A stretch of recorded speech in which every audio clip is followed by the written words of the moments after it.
Макарон дайындау кезінде асты уға айналдыратын қателіктерді білесіз бе? Бірнеше күн бойы тоңазытқышта сақталған макарон өнімдерін тұтынбаған абзал. Өйткені медицина ғылымдарының докторы Марият Мухинаның сөзінше, микротолқынды пеште жылытылған макарон құрамындағы крахмалдың құрылымы қорытылуы нашарлайды. Мамандар бөлме температурасында тұрып суыған макаронның зияны жоқ, әрі пайдалырақ екенін түсіндірді. Макарон құрамындағы крахмал салқындаған кезде ас қорыту ферменттеріне төзімді болады.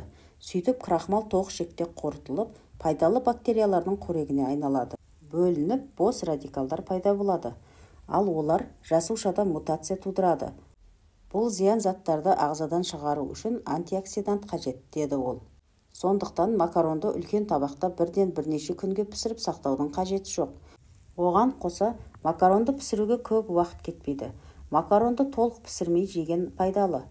Аль денте макаронын толық пісірмеген жөн, сонда ол тағамдық қасиетін көбірек сақтайды. Сонымен қатар, мұндай макароннан ұзақ уақыт бойы тоқ жүресің, қарның ашпайды, деді маман.